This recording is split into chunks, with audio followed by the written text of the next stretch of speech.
Un millionnaire fit semblant de perdre la vue pour tester sa fiancée et ses jumeaux, jusqu'à ce que la femme de ménage.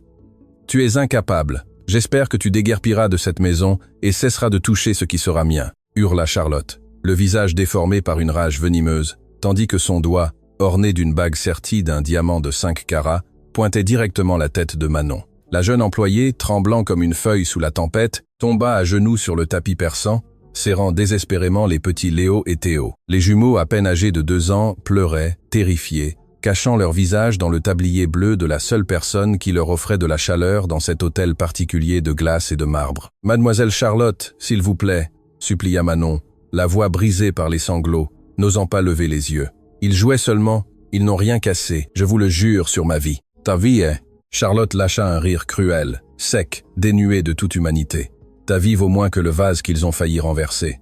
Tu crois que ça m'importe qu'ils jouent? Ça m'agace qu'ils respirent mon air, qu'ils salissent mon futur salon avec leur rire stupide. Et toi, tu es la pire erreur de cette maison. » Au seuil de la porte en chêne massif, une figure masculine restait immobile comme une statue de justice sur le point de prendre vie. Antoine de Montaigne, le magnat de l'hôtellerie dont la fortune se chiffrait en plusieurs centaines de millions d'euros, s'appuyait lourdement sur une canne en bois noir. Ses yeux étaient cachés derrière des lunettes sombres, impénétrables pour le monde, pour les médecins et surtout pour la femme qui hurlait au centre de la pièce. Antoine était devenu aveugle dans un accident de voiture dévastateur il y a exactement 1 mois. Mais derrière les verres teintés, ses pupilles se contractaient avec une précision prédatrice. Il voyait tout. Il voyait l'élégance forcée de Charlotte, cette femme qui, devant les caméras de la haute société parisienne, faisait semblant d'être une sainte charitable, transformée maintenant en un monstre d'avidité. Il voyait comment ses talons aiguilles s'enfonçaient dans le sol, avançant menaçant vers les enfants. Et il voyait Manon, la modeste jeune fille qu'il avait embauchée 6 mois auparavant, transformée en bouclier humain, prête à recevoir les coups pourvu qu'il ne touche pas ses enfants. « Fais-les taire !» cria Charlotte, levant la main ouverte, prête à gifler l'employé. « Si Antoine n'était pas un fardeau aveugle à l'étage, je t'aurais déjà mise à la porte. Je déteste ces enfants. Dès que nous serons mariés et qu'il aura signé les papiers, je les enverrai dans un internat en Suisse. Et toi, je te renverrai à la misère d'où tu es venu. » Antoine serra le manche de sa canne avec une telle force que ses jointures blanchirent. L'impulsion de courir, d'arracher le masque à sa fiancée et de la chasser de sa maison, en cet instant précis, lui brûlait le sang. Mais il ne pouvait pas. Pas encore. Le piège devait se refermer complètement. Il avait besoin de savoir jusqu'où allait la pourriture morale de la femme à qui il avait failli confier son empire. Charlotte abaissa sa main, frôlant l'air près du visage de Manon, qui ferma les yeux en attendant l'impact. Le coup ne vint pas. Charlotte s'arrêta, respirant à grands coups, lissant sa robe de soie immaculée. « Tu ne vaux même pas l'effort d'être frappée », cracha-t-elle avec mépris, se tournant vers le miroir pour arranger ses cheveux. « Mais écoute-moi bien, servante. Quand je serai Madame de Montaigne, tu seras la première ordure que je jetterai sur le trottoir. Maintenant, emmène-les, que je ne les voie ni ne les entende. Si Antoine descend et demande pourquoi il pleure, tu diras qu'ils sont tombés. Si tu ouvres la bouche pour dire la vérité, je t'assure que je ferai en sorte que tu ne trouves plus jamais de travail dans ce pays. » Manon hocha la tête frénétiquement, soulevant Léo d'un bras et Théo de l'autre avec une force que seul l'instinct maternel donne, même si ce n'était pas les siens. Elle courut vers la sortie de service, les larmes mouillant les têtes blondes des enfants. Antoine, depuis les ombres du couloir, observa la fuite de Manon. Son cœur, endurci par des années d'affaires impitoyables, ressentit une fissure. Cette jeune fille n'avait rien, gagnait le salaire minimum, et pourtant protégeait ses enfants avec une férocité que Charlotte n'aurait jamais. Charlotte, se croyant seule, sortit son téléphone portable. Son ton de voix changea radicalement en répondant à l'appel. « Allô, mon amour. Non, Antoine est toujours pareil. Le pauvre est un fardeau terrible. Oui, le notaire vient demain. Dès que j'aurai le pouvoir sur les comptes des îles Caïmans, tout sera à nous. Oui, je sais que c'est triste, mais il ne se rend compte de rien. C'est comme un enfant perdu dans l'obscurité. » Antoine recula d'un pas silencieux comme une ombre. Un sourire froid, terrible et calculateur se dessina sur ses lèvres. Charlotte croyait qu'il était perdu dans l'obscurité, mais elle ne savait pas qu'il était le maître des ombres. La chasse venait de commencer. La décision de simuler sa cécité n'avait pas été un acte impulsif, mais la stratégie commerciale la plus importante de la vie d'Antoine de Montaigne. 30 jours plus tôt, le monde le connaissait comme le requin de la finance, un homme qui avait multiplié par 10 l'héritage de son père, construisant des hôtels de luxe de la Côte d'Azur à Courchevel. Il avait le pouvoir, le respect et un compte bancaire qui pouvait acheter de petits pays. Mais dans la solitude de son Penthouse, Antoine avait un doute qui lui rongeait l'âme. Charlotte l'aimait-il, Où aimait-elle la carte Platinum sans limite qu'il lui avait donnée? L'accident avait été réel, mais les conséquences ne l'étaient pas. Sa voiture de sport avait quitté la route par une nuit de pluie torrentielle. Quand il se réveilla à l'hôpital privé, les yeux bandés par précaution en raison d'un léger traumatisme crânien, il entendit la première trahison. Ce ne fut pas un murmure ni une confession à un amant. Ce fut une conversation téléphonique que Charlotte eut au pied de son lit, croyant qu'il était encore inconscient sous l'anesthésie. « Docteur, vous devez être honnête avec moi », avait-elle dit d'une voix qui simulait l'inquiétude.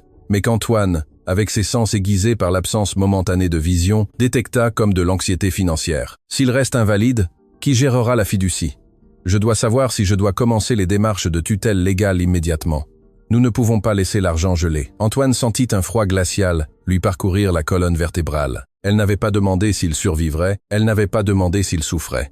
Elle avait demandé pour la fiducie. Quelques heures plus tard, lorsque le docteur, Philippe Lévesque, un vieil ami de la famille et le seul homme en qui Antoine avait aveuglément confiance, entra dans la chambre pour lui retirer les bandages. Antoine lui attrapa le poignet avec force. « Dis-moi la vérité, Philippe. Mes yeux vont bien? » « Parfaitement, Antoine. Tu as eu de la chance. Juste quelques contusions. Dans 2 jours, tu signeras de nouveau des contrats. »« Non, » murmura Antoine, baissant la voix. « Je ne vais pas voir. Philippe, j'ai besoin que tu rédiges un rapport. J'ai perdu la vision totale. Lésion irréversible du nerf optique. » Le médecin le regarda stupéfait. « Tu es fou? Cela mettrait en péril les actions de la société. Les investisseurs seront nerveux. Je me fiche de la société, » siffla Antoine. « J'ai besoin de voir qui est à mes côtés quand la lumière s'éteint. J'ai besoin de savoir si la femme que je vais épouser est ma femme ou mon bourreau. Et j'ai besoin de savoir si mes enfants sont en sécurité. Philippe, fais-le, pour la mémoire de mon père. » Le rapport fut falsifié. Antoine rentra chez lui en fauteuil roulant, les yeux couverts de lunettes noires, jouant le rôle de sa vie, et la réalité le frappa plus fort que l'accident. En seulement 4 semaines, son hôtel particulier s'était transformé. Charlotte, convaincue que son fiancé était désormais un invalide dépendant, avait laissé tomber le masque. Elle avait licencié le personnel de confiance, la gouvernante qui avait élevé Antoine, alléguant une réduction des coûts, et avait engagé une agence bon marché. C'est ainsi qu'arriva Manon, une jeune fille inexpérimentée qui avait désespérément besoin d'argent pour envoyer sa mère malade au village. Antoine se souvenait du premier jour de Manon. Il était assis dans la bibliothèque, feignant d'écouter un livre audio. Manon entra pour dépoussiérer. Elle sentait le savon bon marché et l'herbe fraîche. « Pardon, monsieur », dit-elle d'une voix douce, pensant qu'il ne remarquait pas sa présence. « Je ne voulais pas vous déranger. »« Tu ne déranges pas, » répondit-il sèchement, gardant son personnage. « Qui es-tu ? » ?»« Je suis Manon, la nouvelle femme de ménage, et celle qui s'occupe des enfants, monsieur. On t'a dit que j'étais un ogre ? On m'a dit que vous traversiez un moment difficile, monsieur, et que vous aviez besoin de tranquillité. » Antoine s'attendait à la plainte, aux commentaires sarcastiques que les employés faisaient souvent derrière son dos, mais Manon se contenta d'ajuster la couverture sur ses jambes. « Si vous avez besoin de quoi que ce soit, n'importe quoi, je serai là. Vos enfants sont des anges, monsieur. Ils ont les mêmes yeux que vous. » Ce commentaire l'avait désarmé. Ils ont les mêmes yeux.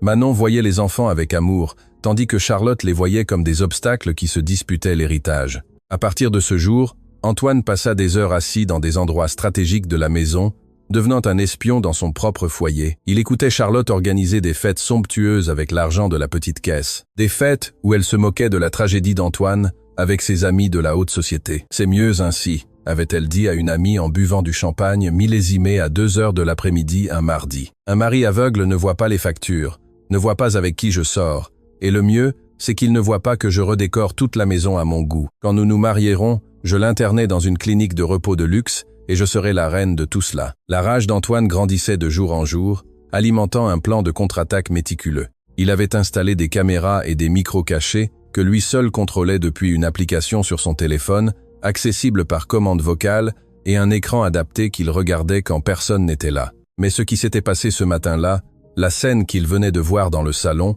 changeait les règles du jeu. Ce n'était plus seulement de l'avidité, c'était de la méchanceté. Charlotte ne voulait pas seulement son argent, elle jouissait d'humilier les faibles. Et le pire de tout, elle menaçait le bien, être physique de Léo et Théo. Antoine se retira dans son bureau, fermant la porte à clé. Il ôta ses lunettes noires et regarda son reflet dans le miroir. Ses yeux noisettes brillaient d'une détermination froide. Il marcha vers le coffre-fort caché derrière un tableau, l'ouvrit et en sortit une chemise rouge. À l'intérieur se trouvaient les vrais documents. Le testament actuel laissait tout à Charlotte en cas d'incapacité. Elle le savait, c'est pourquoi elle faisait pression. Mais Antoine prit un stylo-plume et commença à rédiger des notes sur un nouveau document. « Tu crois avoir le contrôle, Charlotte » murmura-t-il. « Mais tu n'as aucune idée à qui tu t'es attaqué. » À ce moment-là, quelqu'un frappa timidement à la porte. Antoine remit ses lunettes à la vitesse de l'éclair, s'assit dans son fauteuil en cuir et adopta sa posture rigide. « Entrez. » C'était Manon. Elle entra avec un plateau dans les mains. Elle tremblait. Elle apportait un thé et des biscuits. « Monsieur, je vous ai apporté votre goûter. Mademoiselle Charlotte, elle est sortie pour des affaires et j'ai pensé que vous auriez faim. » Antoine tourna la tête, bien que ses yeux ne la regardent pas. Il remarqua que la jeune fille avait pleuré. Il pouvait entendre sa respiration saccadée. « Approche-toi, Manon » ordonna-t-il d'une voix douce, très différente du ton qu'il utilisait avec sa fiancée. La jeune fille s'approcha et déposa le plateau sur le bureau. « Tout va bien » demanda-t-il. « Oui, monsieur, tout va bien. »« Tu mens » dit Antoine.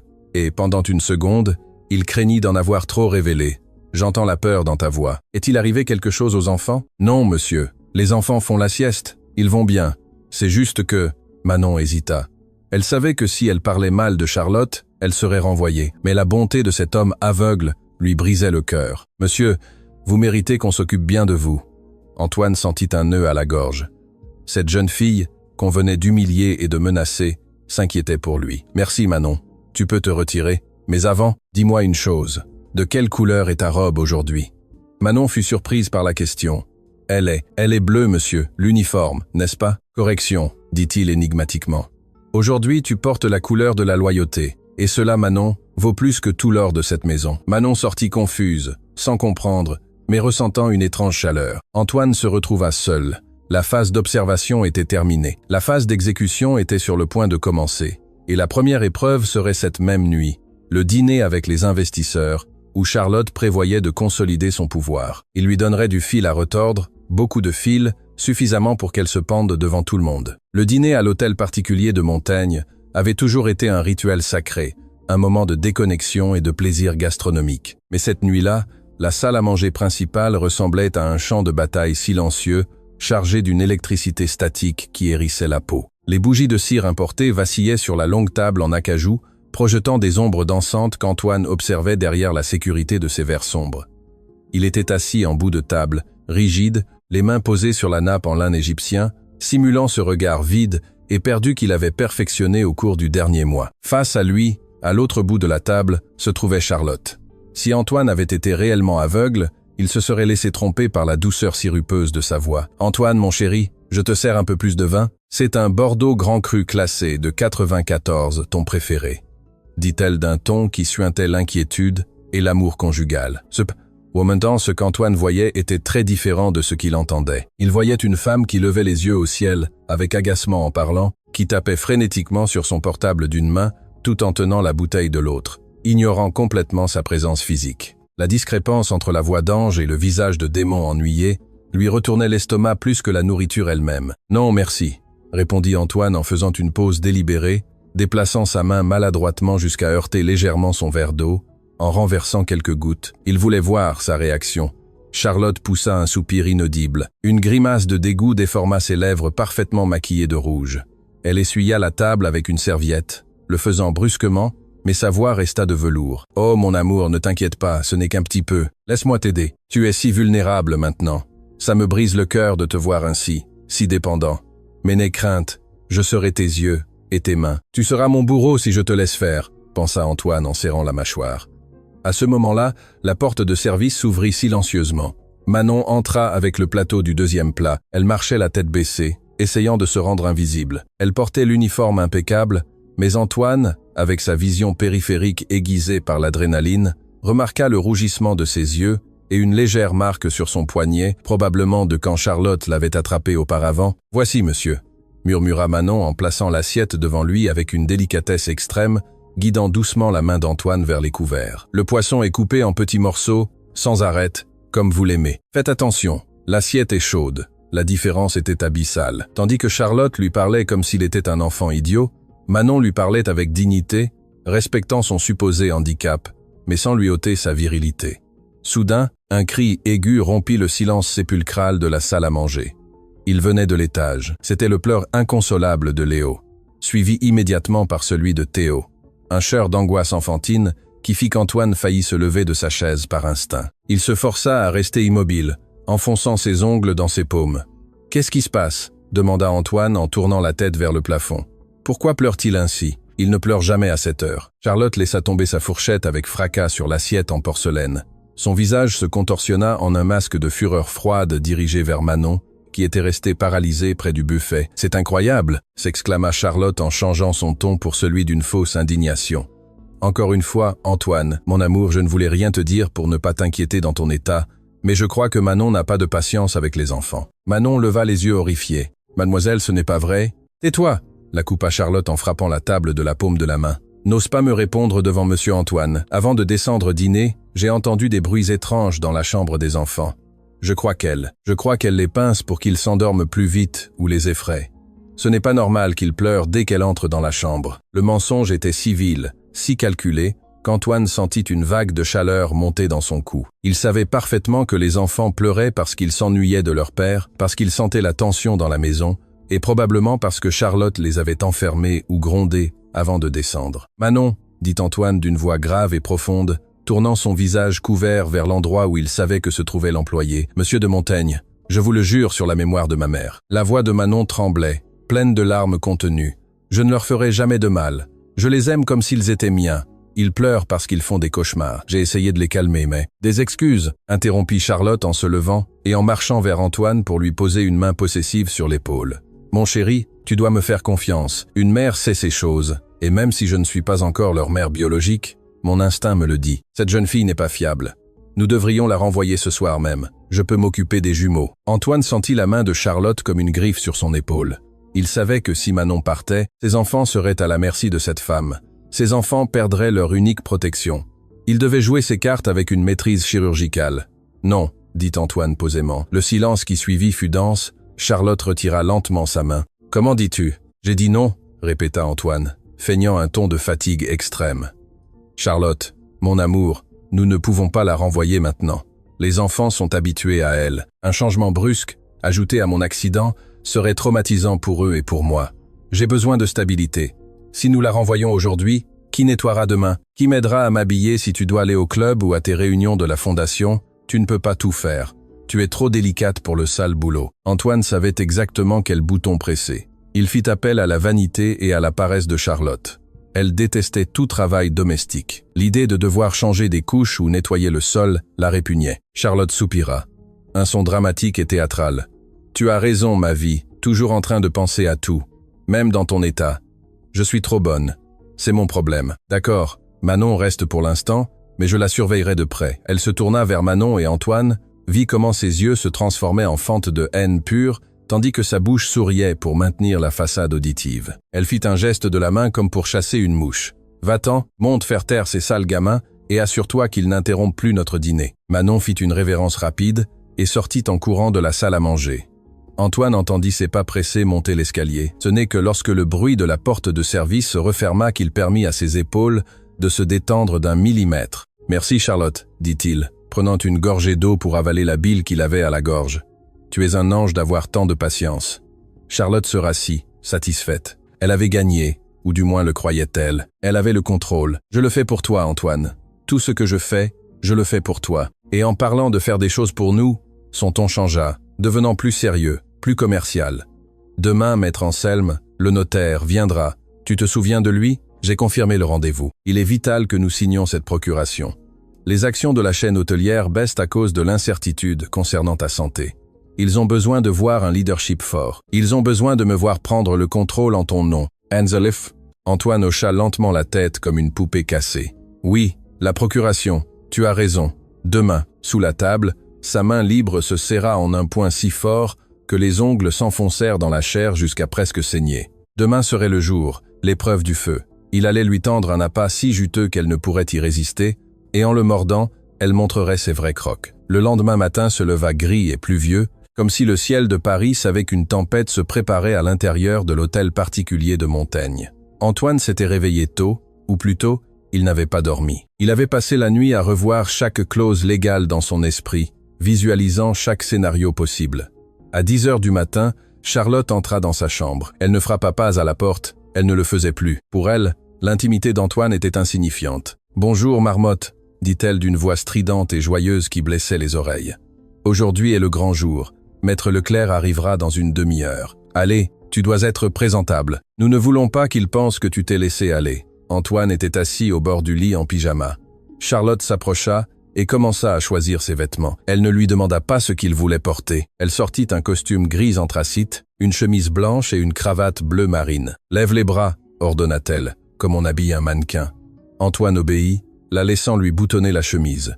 Il sentit ses doigts froids effleurer sa peau. Il n'y avait pas d'affection dans ses mouvements, seulement une efficacité mécanique. Pendant qu'elle lui ajustait le col, Antoine remarqua qu'elle portait son parfum le plus cher. Celui qui coûtait 300 € le flacon et un ensemble Chanel qu'elle avait acheté avec la carte supplémentaire la semaine précédente. Elle s'habillait pour un couronnement. « Tu es très beau », dit-elle en lui donnant un baiser sonore et vide sur la joue. « Tu ressembles à avant, presque. » Elle le guida en bas, le tenant fermement par le bras. Antoine accentua sa claudication, s'appuyant lourdement sur la canne, traînant les pieds plus que nécessaire.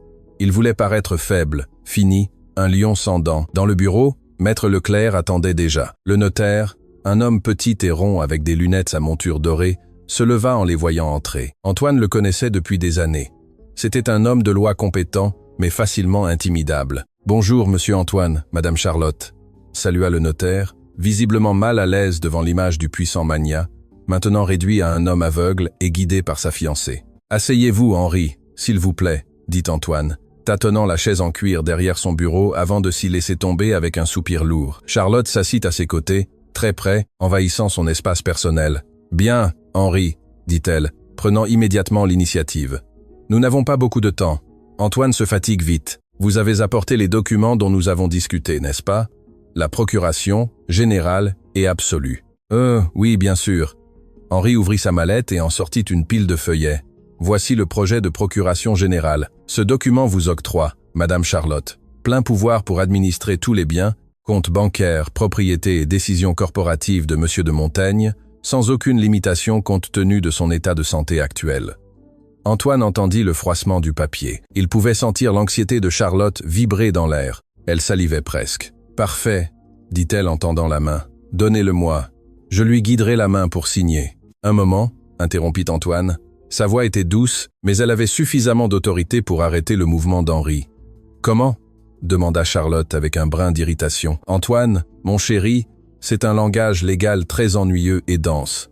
Il y a 20 pages. Henri nous a déjà résumé l'important. C'est pour que je puisse m'occuper de toi et payer les factures. Fais-moi confiance. »« Je sais que c'est ennuyeux, mon amour, » répondit Antoine, tournant son visage vers elle, caché derrière les lunettes. « Mais mon père me disait toujours, ne signe jamais ce que tu n'as pas lu. Et si tu ne peux pas le lire, fais-le-toi lire 2 fois. C'est la dernière volonté d'un homme qui se sent inutile. Accorde-moi ce caprice. » Charlotte souffla en regardant sa montre. « D'accord, Henri, lisse mais vite. » Le notaire commença à lire.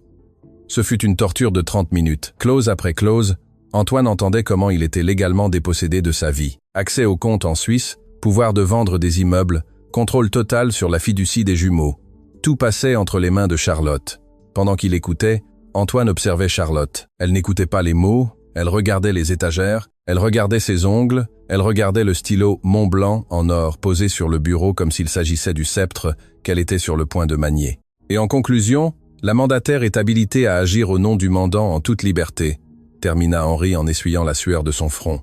Satisfait ? Demanda Charlotte, posant le document devant Antoine et lui plaçant le stylo dans la main. Signe ici sur la ligne pointillée. Antoine tint le stylo. Sa main commença à trembler. Ce n'était pas un tremblement entièrement simulé, c'était de l'adrénaline pure parcourant son système. « Charlotte, » dit-il d'une voix brisée, « cela inclut aussi la propriété estivale au Cap Ferret, celle de ma mère. Cela inclut tout, Antoine, tout. Ainsi, tu n'auras à te soucier de rien. Je m'occuperai de l'entretien, des impôts, de tout. Signe. » Antoine abaissa la pointe du stylo vers le papier. Charlotte retint son souffle. Ses yeux étaient rivés sur la pointe dorée de l'instrument d'écriture. Juste avant de toucher le papier, la main d'Antoine eut un spasme. Le stylo s'envola de ses doigts, roula sur le bureau et tomba au sol, loin, sous un fauteuil lourd. « Sacré nom de Dieu !» s'exclama Antoine en portant les mains à sa tête avec frustration. « Je suis incapable. Je ne peux même pas tenir un satané stylo. » Charlotte laissa échapper un grognement de frustration réelle. Elle se pencha rapidement pour chercher le stylo, perdant une seconde sa prestance élégante. « Ce n'est rien, dit-elle depuis le sol en tâtonnant. Je le ramasse et tu signes. Tranquillise-toi. Non, non. Antoine commença à hyperventiler, simulant une crise de panique. Je me sens étourdi. C'est trop de pression. Je ne vois rien. Tout tourne. Henri, je ne peux pas le faire aujourd'hui. Mon pouls tremble trop. Ma signature ne sera pas valide si elle ressemble à un gribouillis. Ta signature sera valide si je dis qu'elle leste, cria Charlotte, se levant avec le stylo en main, les cheveux un peu ébouriffés par l'effort. Elle réalisa qu'elle avait crié devant le notaire et se ressaisit rapidement. Je veux dire, le notaire attestera que c'est bien toi. Allez Antoine, fais un effort, ce n'est qu'une signature. Maître Leclerc, mal à l'aise, intervint. Madame Charlotte, si monsieur de Montaigne ne se sent pas bien, légalement, cela pourrait être contestataire si la signature est apposée sous la contrainte ou dans un état de santé altéré. Peut-être serait-il préférable d'attendre qu'il se calme. Antoine eut envie d'embrasser le vieux notaire. « Oui, j'ai besoin de me reposer », dit Antoine en s'adossant à la chaise. « Demain matin j'irai mieux, je le promets. Charlotte, s'il te plaît, aide-moi à monter me coucher. J'ai la tête qui va éclater. » Charlotte regardait le document non signé, comme si elle voulait y mettre le feu avec son esprit. Elle était si proche, si désespérément proche, mais la présence du notaire l'obligeait à garder le masque. Si elle forçait Antoine maintenant, Henri pourrait se douter de quelque chose. « D'accord », dit-elle d'une voix si froide qu'elle glaça la pièce. « Demain sans faute. Henri, laisse les papiers ici. Je les garderai dans le coffre-fort. »« Je suis désolé, madame », dit le notaire, ramassant rapidement les documents. « Les protocoles m'obligent à emporter les projets non signés. Je reviendrai demain à la même heure. » Charlotte vit la mallette se refermer, emportant ses millions. Elle se tourna vers Antoine avec un regard qui aurait tué un homme voyant. « Allons nous coucher, mon chéri, » dit-elle. Alors qu'il montait les escaliers, Charlotte lui pinça le bras, juste là où la marque ne se voyait pas avec le costume. « Demain, il n'y aura pas d'excuse, Antoine. Si ta main tremble, je la tiendrai moi-même jusqu'à ce que tu signes. Compris ? » « Compris, mon amour, » répondit-il docilement. Mais dans son esprit, Antoine planifiait déjà le coup suivant. Il avait gagné 24 heures. Suffisamment de temps pour préparer le piège définitif. Il devait provoquer une erreur fatale, quelque chose de public, quelque chose d'irréversible. Et pour cela, il devait utiliser la seule alliée qu'il avait dans cette maison, même si elle ne le savait pas encore, Manon. Arrivé à la porte de sa chambre, Antoine s'arrêta. « Charlotte, peux-tu dire à Manon de monter ? Un bouton de ma chemise est tombé quand tu m'habillais. J'ai besoin qu'elle le couse maintenant. Je ne peux pas attendre. Ça me dérange, s'il te plaît. » Charlotte souffla et alla chercher la domestique. Antoine entra dans sa chambre, ferma la porte et se dirigea vers sa table de chevet. Il ouvrit le tiroir secret et en sortit la montre Rolex en or massif, une pièce unique gravée de son nom. Il la pesa dans sa main. C'était l'appât. Ce serait douloureux. Ce serait risqué, mais cela exposerait la vérité. Quand Manon entrerait, il mettrait en marche l'engrenage qui détruirait Charlotte pour toujours. La porte de la chambre se referma derrière Charlotte, laissant un sillage de son parfum agressif et la promesse d'une menace accomplie. Antoine resta assis au bord du lit, respirant profondément, comptant les secondes. 1, 2, 3. Des coups doux, presque imperceptibles, résonnèrent sur le bois. « Entrez !» dit-il, reprenant sa posture de statue aveugle.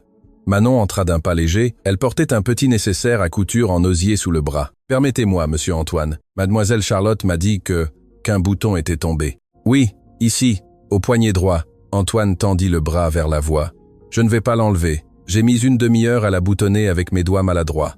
Cousez-le ainsi. »« Oui, monsieur. Ne bougez pas, s'il vous plaît. Je ne veux pas vous piquer. » Manon approcha une chaise et s'assit près de lui. Antoine sentit la proximité de son corps, une chaleur humaine qui n'exigeait rien. Pendant qu'elle enfilait l'aiguille avec dextérité, il aspira discrètement. Elle ne sentait pas les fragrances chimiques et coûteuses qui saturaient la maison depuis que Charlotte avait pris les commandes. Manon sentait la propreté, le savon d'avoine et la pluie fraîche. C'était un parfum honnête. Elle prit sa main pour stabiliser le poignet de la chemise. Ses doigts étaient rêches, peau tannée par des années de dur labeur, mais son toucher était d'une douceur révérencieuse. « Vous avez les mains froides, monsieur », murmura-t-elle presque pour elle-même en donnant le premier point. « Il fait froid dans cette maison, Manon », répondit-il avec un double sens. « Depuis l'accident, je sens que l'hiver s'est installé dans les murs. » Manon leva les yeux une seconde, regardant le visage de l'homme qu'elle croyait aveugle. Elle vit la tristesse au coin de ses lèvres et ressentit une piqûre de compassion. Elle ne voyait pas le millionnaire, elle voyait l'être humain brisé. « Si vous me permettez l'audace, monsieur, parfois le froid ne vient pas de l'extérieur, » dit-elle, à voix basse, concentrée sur l'aiguille. « Ma grand-mère disait que lorsque le cœur est triste, le corps frissonne même en août. » Antoine resta paralysé. Personne, absolument personne, dans son cercle d'amitié hypocrite, ne lui avait parlé avec une telle sincérité. Charlotte lui parlait de surmonter le traumatisme pour recommencer à signer des chèques. Ses associés lui parlaient de récupération pour ne pas perdre de valeur en bourse. Manon lui parlait de l'âme. « Et que recommandait ta grand-mère pour cela ?» demanda-t-il, la défiant doucement. « Du bouillon de poulet, une couverture en laine et que quelqu'un lui lise un bon livre jusqu'à ce qu'elle s'endorme, » répondit-elle, avec un sourire timide dans la voix, coupant le fil avec les dents. « C'est prêt, monsieur, comme neuf. » Antoine toucha le bouton. Il était cousu avec une fermeté militaire. « Merci, » dit Manon. « Dites-moi, je n'ai pas de bouillon de poulet et la couverture, je l'ai déjà, mais il y a un livre sur la table de chevet. 100 ans de solitude. Avant l'accident, j'en étais à la moitié. Charlotte dit que lire à voix haute lui donne mal à la gorge et que les livres audio sont plus modernes. Tu pourrais ?» Manon hésita. Elle savait qu'elle avait une montagne de linge à repasser et que Charlotte lui chronométrait chaque minute. Mais en voyant l'aveugle pointer vaguement vers la table, elle ne put refuser. « Juste un chapitre, monsieur. Si mademoiselle Charlotte me voit, elle se fâchera. » Elle est sortie. Nous sommes seuls. Lisse. Manon prit le livre, s'éclaircit la gorge et commença à lire. Au début, sa voix était nerveuse, trébuchant sur quelques mots longs, mais elle prit bientôt le rythme. Elle n'avait pas l'élocution parfaite d'une speakerine, mais elle avait quelque chose de mieux. L'émotion. Elle lisait avec passion, changeant le ton pour les dialogues, vivant l'histoire. Antoine ferma les yeux derrière ses lunettes sombres et se laissa emporter. Pour la première fois en un mois, il n'analysait pas de stratégie ni ne haïssait sa fiancée, il écoutait simplement. Et pendant qu'il écoutait, il observait. Il voyait du coin de l'œil comment Manon gesticulait en lisant, comment son visage s'illuminait avec les passages magiques de Macondo. C'était une femme magnifique, non par son maquillage qu'elle ne portait pas, mais par la lumière qu'elle émanait. Parce que les lignées condamnées à 100 ans de solitude n'avaient pas de deuxième chance sur la terre. Termina-t-elle le chapitre en refermant le livre doucement. Le silence qui suivit fut confortable, dense, chargé d'une électricité nouvelle. « Tu lis très bien, Manon, » dit Antoine. « Merci, monsieur. J'aime lire. C'est comme voyager sans payer de billets. » À cet instant, on entendit le bruit du moteur de la voiture de sport de Charlotte à l'entrée. La magie se brisa comme du verre. Manon sursauta de sa chaise, laissant le livre sur la table avec des mains tremblantes. Elle est revenue. « Je dois y aller, monsieur. Si elle me trouve ici à ne rien faire. »« Tu n'es pas à ne rien faire. Tu t'occupes du patron, » dit Antoine avec fermeté. « Mais va-t'en, je ne veux pas qu'elle te crie dessus. » Manon courut vers la porte. Mais avant de sortir, elle s'arrêta. « Monsieur Antoine, vous. »« Quoi ? » ?»« Demain, je vous apporterai ce bouillon, même si je dois le faire en cachette. » Elle sortit en fermant la porte. Antoine ôta ses lunettes une seconde, se frottant les yeux. Ce n'était pas des larmes, c'était de la clarté. Il venait de confirmer qu'il était sur le point d'épouser la mauvaise femme alors qu'un ange nettoyait son sol. Mais la bonté de Manon pouvait être dangereuse pour elle-même. Il devait la protéger. Et pour cela, il devait accélérer la fin de Charlotte. La porte s'ouvrit brusquement sans frapper. Charlotte entra comme un ouragan de sacs de course. « Ouf, quelle journée horrible !» Le trafic était insupportable, se plaignit-elle en jetant des sacs Gucci sur le fauteuil. « Antoine, tu es toujours assis là ? Tu devrais bouger un peu, tu vas t'atrophier. »« Je me reposais, » dit-il, reprenant son rôle d'invalide. « Tu as trouvé ce que je t'ai demandé ? » ?»« Quoi ? » ?»« Mes médicaments, les gouttes pour la pression oculaire et les pilules pour la migraine. Je t'ai dit ce matin qu'elles étaient finies et que j'avais mal à la tête. » Charlotte resta immobile une seconde. Ses yeux parcoururent les sacs de vêtements et de bijoux. Elle avait été dans 3 centres commerciaux, mais n'avait pas mis les pieds dans une pharmacie. Ah ça, sa voix devint défensive. Bien sûr que j'y suis allé, mais il n'y en avait pas.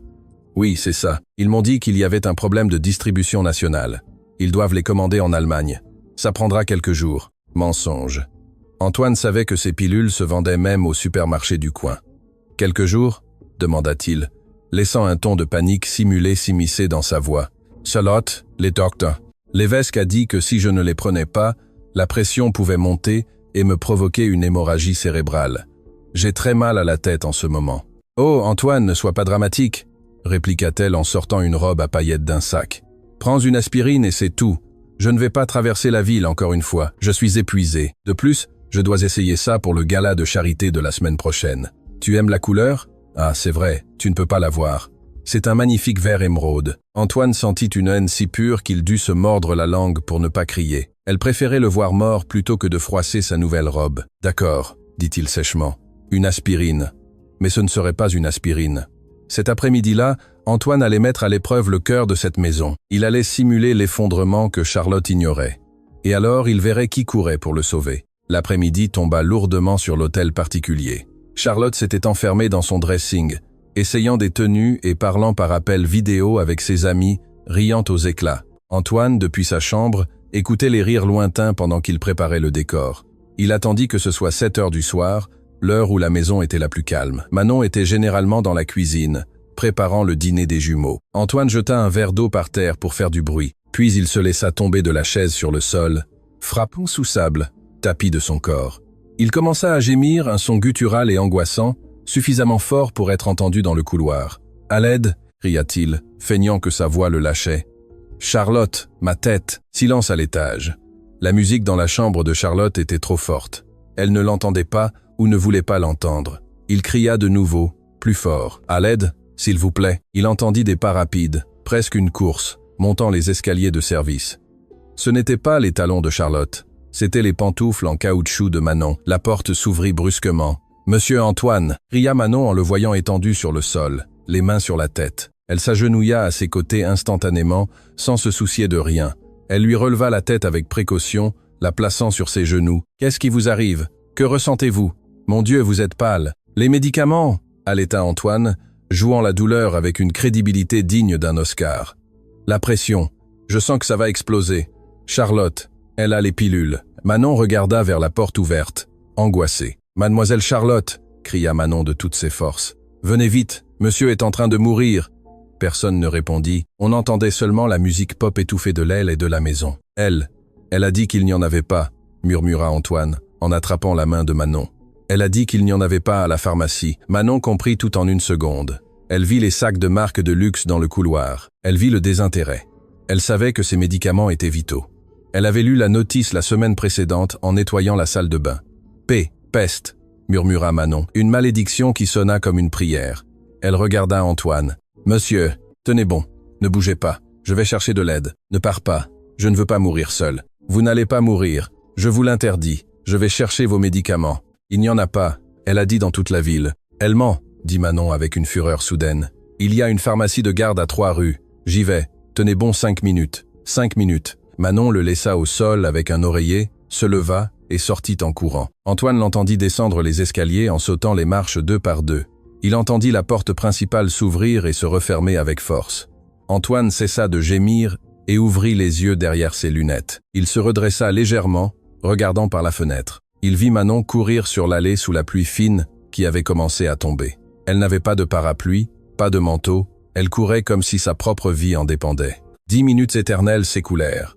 Antoine revint à sa position au sol quand il entendit la porte de nouveau. Manon entra, trempée, les cheveux collés au visage, et l'uniforme taché de boue sur l'ourlet. Elle haletait comme si elle avait couru un marathon. Dans sa main, elle serrait une boîte blanche et bleue. « Ici, elle est là !» dit-elle, à bout de souffle, brisant la boîte et sortant la plaquette. Elle courut à la salle de bain, apporta un verre d'eau et s'agenouilla de nouveau à ses côtés. « Ouvrez la bouche, monsieur. Allez, avalez. » Antoine obéit. Il avala la pilule, qui était en réalité un placebo vitaminé qu'il avait lui-même changé dans la boîte originale quelques jours auparavant, mais Manon avait apporté de vrais médicaments. « Respirez, ça va aller maintenant. » Manon resta là, lui caressant le front, lui écartant les cheveux en sueur, le berçant doucement pendant qu'il reprenait son souffle. Elle tremblait de froid à cause de la pluie, mais elle ne s'écartait pas. « Merci !» murmura Antoine, cessant d'agir peu à peu. La douleur diminue, heureusement. Grâce à Dieu. Manon se mit à pleurer. Une libération de pure tension. J'ai cru que je n'y arriverais pas. J'ai dû frapper la vitre de la pharmacie parce qu'il fermait. « Avec quoi as-tu payé ?» demanda Antoine. Il savait que Charlotte ne lui donnait pas d'argent pour ses dépenses. « Avec le mien. Ça n'a pas d'importance. C'était 20 €. Votre vie vaut plus que ça. » Antoine sentit un nœud dans la poitrine qui faillit l'étouffer. 20 € était ce que Manon gagnait en une demi-journée de travail d'esclave, et elle l'avait donné sans hésiter. À ce moment-là, la musique cessa. Des pas de talons résonnèrent dans le couloir. Charlotte apparut à la porte avec un masque facial vert et une robe de chambre en soie. « Mais c'est quoi tout ce scandale ?» demanda-t-elle, irritée. « J'ai entendu des cris. Que fait celle-là par terre avec toi, Manon? Lève-toi tout de suite. Quelle indécence !» Manon se leva rapidement, baissant sa tête trempée et tremblante. « Monsieur a eu une crise. Il avait très mal à la tête. Je suis allé acheter les médicaments. » Charlotte regarda la boîte de pilules dans la main de Manon, puis Antoine, qui gisait au sol. « Quels médicaments? Je t'ai dit qu'il n'y en avait nulle part. Je les ai trouvés à la pharmacie du coin, mademoiselle, dit Manon d'une voix faible mais ferme. Il y avait beaucoup de boîtes. Charlotte devint rouge sous son masque vert. Elle avait été découverte dans son mensonge, mais sa réaction ne fut pas de la honte, mais de l'attaque. « Tu lui as sûrement donné n'importe quoi », cria Charlotte en s'approchant et en lui arrachant la boîte. « Tu veux l'empoisonner? Tu es irresponsable. Va à la cuisine. Tu mouilles tout le tapis avec tes vêtements sales. »« Elle m'a sauvé la vie, Charlotte », dit Antoine depuis le sol. Sa voix était faible, mais elle avait un tranchant mortel. « Si ce n'était pas pour elle, tu saurais peu être en train d'appeler les pompes funèbres maintenant. N'est-ce pas ce que tu voulais ?» Charlotte resta figée. Elle regarda Antoine. Il y avait de la suspicion dans sa voix. Elle décida de jouer la carte de la victime. « Antoine, comment peux-tu dire ça? Moi. Je suis allé dans 3 pharmacies. Peut-être qu'ils viennent de recevoir la commande. Je ne veux que le meilleur pour toi. Cette fille veut juste se faire passer pour l'héroïne pour demander une augmentation. Regarde-la, toute mouillée, à faire pitié. » Antoine se laissa aider par Charlotte pour se lever, ressentant la répulsion à chaque contact de sa peau. « Je suis fatigué, dit-il. Manon, merci. Tu peux te retirer. Et sèche-toi, je ne veux pas que tu tombes malade. » Manon hocha la tête et sortit. Quand ils furent seuls, Charlotte jeta la boîte de médicaments sur la table. « Demain, cette fille s'en va. Je ne supporte pas la façon dont elle te regarde. C'est une effrontée. »« Non, dit Antoine. Elle reste au moins jusqu'à ce que nous signions les papiers.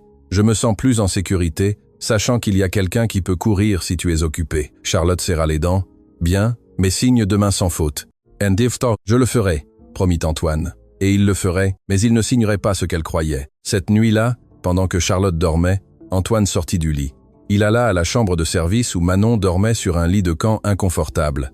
Il ouvrit la porte avec discrétion, il la vit dormir recroquevillée sous une fine couverture. Il entra et posa quelque chose sur sa table de chevet, une enveloppe avec 500 € et une note écrite d'une écriture tremblante pour ne pas se trahir, qui disait « Pour le bouillon et pour la vie ». Il sortit avant qu'elle ne se réveille. Il restait peu d'heures avant le dénouement. Le plan de la Rolex était prêt pour le lendemain matin. Ce serait le coup final. Charlotte allait tomber, et le bruit de sa chute s'entendrait dans tout Paris. La lumière du soleil filtrait à travers les lourds rideaux de velours, mais ne parvenait pas à réchauffer l'atmosphère glaciale qui régnait dans l'hôtel particulier de Montaigne. C'était le jour de la signature. Charlotte s'était levée avant le service, se déplaçant dans la pièce comme une féline en cage. Elle avait passé 1 heure devant le miroir à répéter son visage d'épouse dévouée et préoccupée pour l'arrivée du notaire, Maître Leclerc. Mais quelque chose la dérangeait profondément. Manon, l'image de la domestique tenant la tête d'Antoine la nuit précédente. Cette intimité sale et bon marché sur le sol du couloir lui était restée gravée dans la rétine comme une brûlure. Elle ne pouvait pas permettre à cette petite chose, sans importance, de rester dans la maison 1 minute de plus. Si Antoine ne voulait pas la renvoyer de bon gré, il faudrait que ce soit de force, et il fallait que ce soit quelque chose d'impardonnable, quelque chose que même la prétendue compassion d'un aveugle ne pourrait ignorer. Antoine, depuis le lit, faisait semblant de dormir profondément, respirant à un rythme régulier, mais sous ses paupières closes, ses yeux bougeaient, suivant les ombres de Charlotte. Il la vit s'approcher de la table de chevet. Il la vit s'arrêter devant la Rolex en or, l'appât qu'il avait délibérément laissé exposer hors du coffre-fort. Il vit le sourire malicieux qui courba les lèvres de sa fiancée. Charlotte tendit la main. Ses ongles longs et laqués effleurèrent le métal froid. Elle prit la montre. Elle regarda vers le lit pour s'assurer qu'Antoine ne se réveillait pas. Puis, d'un mouvement rapide, elle glissa la montre dans la poche de sa robe de chambre en soie et sortit de la pièce, sans faire de bruit. Antoine compta jusqu'à 10, ouvrit les yeux, remit ses lunettes noires et s'assit sur le lit. Son cœur battait la chamade.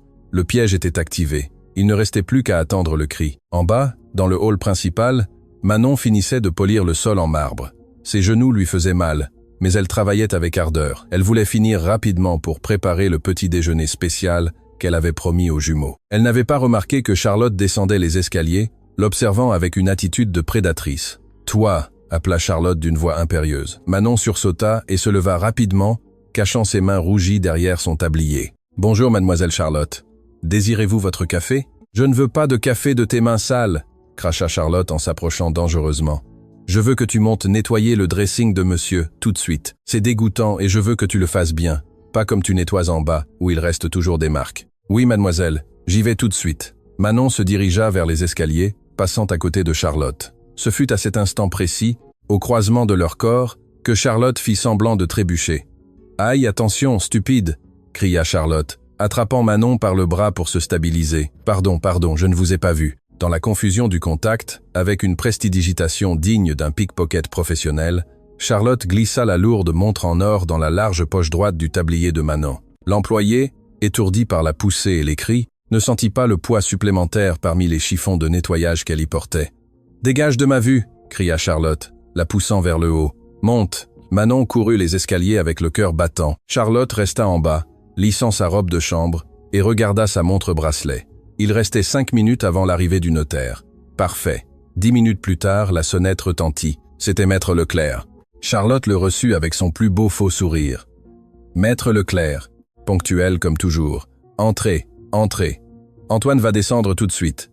Il cherche quelque chose. » Juste à ce moment-là, Antoine apparut en haut de l'escalier, impeccablement vêtu, sa canne à la main, descendant les marches avec une lenteur exaspérante. « Bonjour, » dit Antoine d'une voix puissante. « Bonjour Antoine, » répondit Charlotte, montant quelques marches pour feindre de l'aider. Henri est déjà là, prêt à signer. « Prêt, » dit Antoine.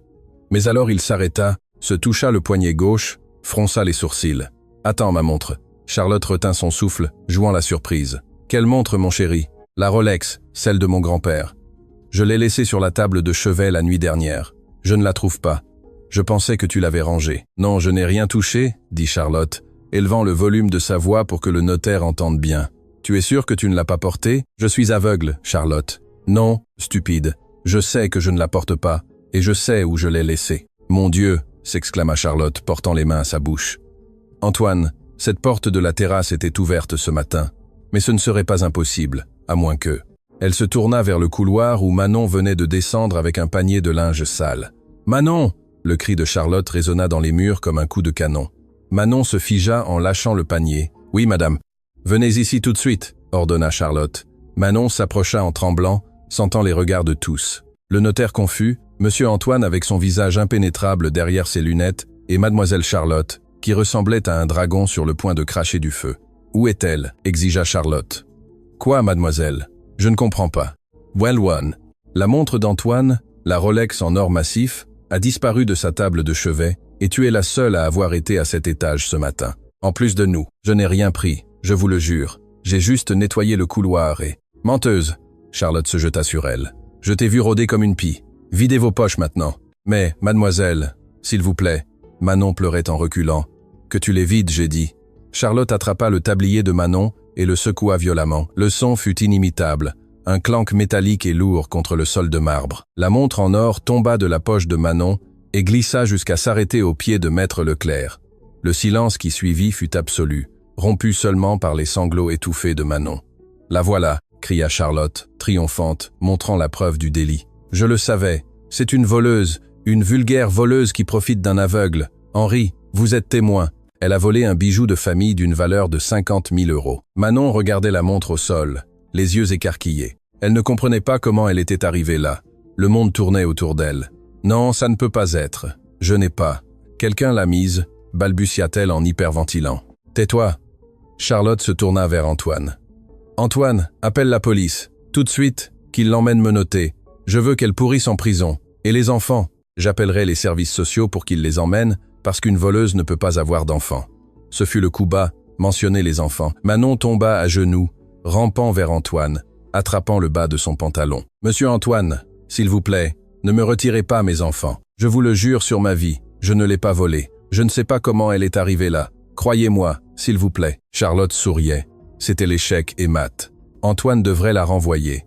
Et avec Manon partie, le chemin était libre. « Henri, appelle la police !» ordonna Charlotte au notaire. « À un moment !» tonna la voix d'Antoine. Ce fut un ordre si catégorique qu'Henri, qui avait déjà son portable à la main, s'arrêta net. Antoine n'avait pas bougé. Il restait droit, une main sur sa canne et l'autre tendue dans le vide. « Personne n'appellera personne pour l'instant », dit Antoine, avec un calme terrifiant. « Henri, passe-moi la montre. » « Mais Antoine, » protesta Charlotte, « la preuve est irréfutable. Elle est tombée de sa poche. » J'ai dit de me passer la montre. Le notaire ramassa la pièce et la déposa dans la main ouverte d'Antoine. Le millionnaire ferma ses doigts sur le métal froid. « Elle pèse, » murmura-t-il. « C'est de l'or véritable. » Il se pencha lentement, se guidant par le son des pleurs de Manon jusqu'à être à sa hauteur. Charlotte regardait la scène avec impatience, attendant le licenciement fulgurant. « Manon, dit Antoine doucement, donne-moi tes mains. » Manon, aveuglée par les larmes et la terreur de perdre ses neveux, qu'elle aimait comme ses propres enfants, tendit ses mains tremblantes vers l'obscurité qu'elle imaginait chez Antoine. Il les prit. Ses mains grandes et fermes enveloppèrent les siennes, petites, rêches par l'eau de Javel et froides par la peur. Antoine prit son temps. Ce n'était pas seulement un geste théâtral, c'était une nécessité. Il devait sentir la vérité physique de cette femme.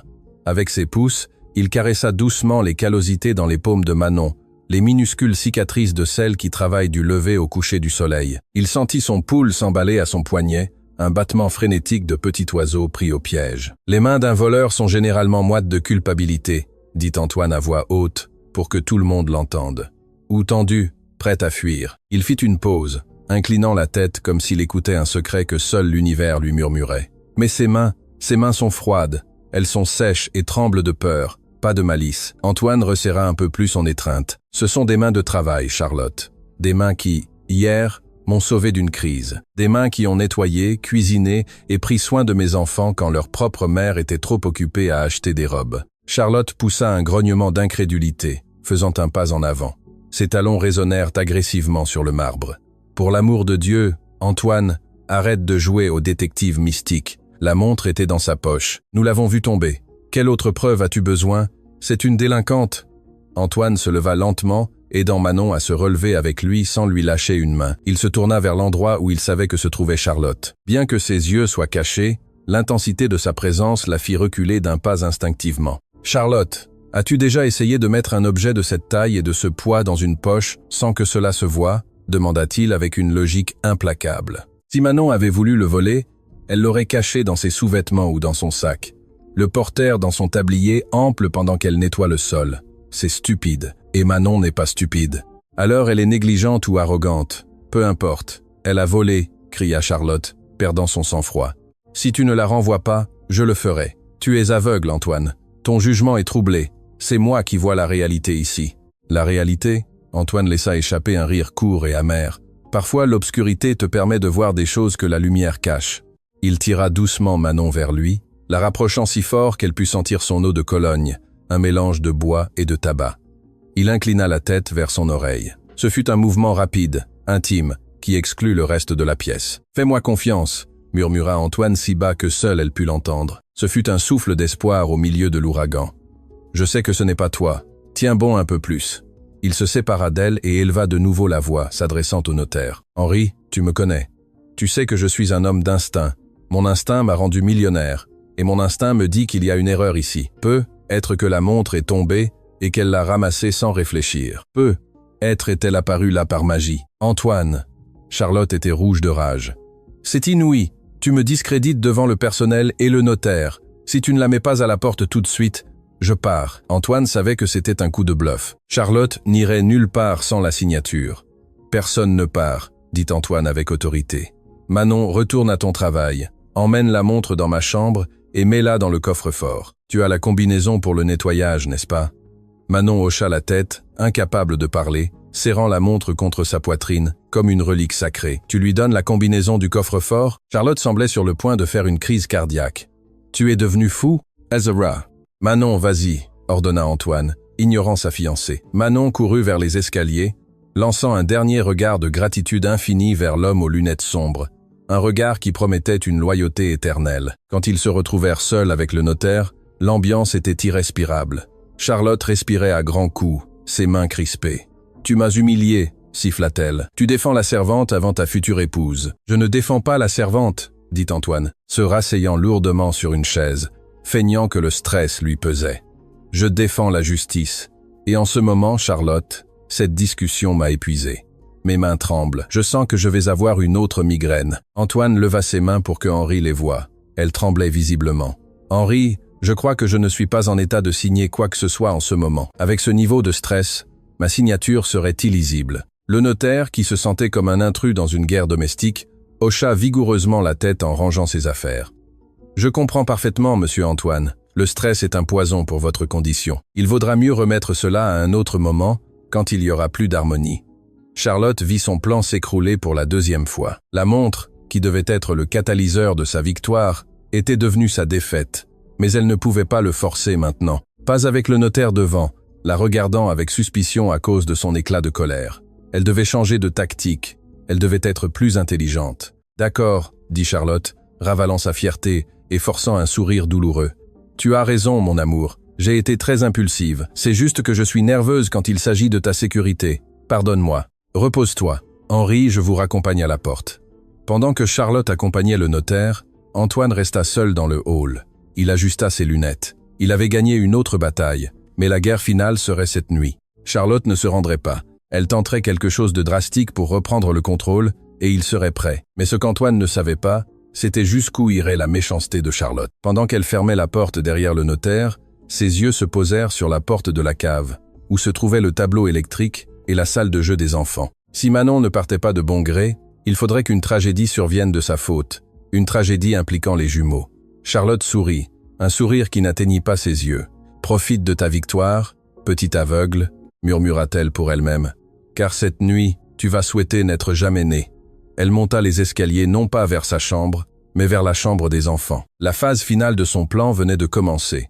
Et cette fois, il n'y aurait pas de témoin, ou du moins le croyait-elle. Antoine sortit son téléphone de sa poche et activa la caméra numéro 4, chambre des jumeaux. L'écran s'alluma dans sa main. « Je te vois, sorcière », murmura Antoine. « Fais un faux pas et je te détruis. » L'hôtel particulier de Montaigne s'était transformé en une scène d'opéra décorée d'une opulence frôlant l'obscénité. Des compositions florales d'orchidées blanches importées expressément des Pays-Bas ce matin-là inondaient chaque recoin, saturant l'air d'un parfum doux et entêtant. Le personnel du traiteur de renom, engagé auprès d'une agence exclusive, courait de tous côtés avec des plateaux d'argent, polissant des coupes et arrangeant des canapés au caviar. Tout devait être parfait. Pour Charlotte, le dîner de gala n'était pas une fête. C'était son couronnement officiel devant l'élite parisienne des affaires, mais deux éléments détonnaient dans son tableau parfait. Les jumeaux, Léo et Théo, sensibles à la tension qui vibrait dans les murs de leur foyer, étaient agités, pleuraient et couraient dans le couloir du rez-de-chaussée, inconscients de l'importance des investisseurs qui arriveraient dans une heure. L'un d'eux, Théo, trébucha accidentellement sur un piédestal qui soutenait un vase Ming, le faisant vaciller. Charlotte, qui descendait les escaliers en ajustant une boucle d'oreille en émeraude, vit la scène.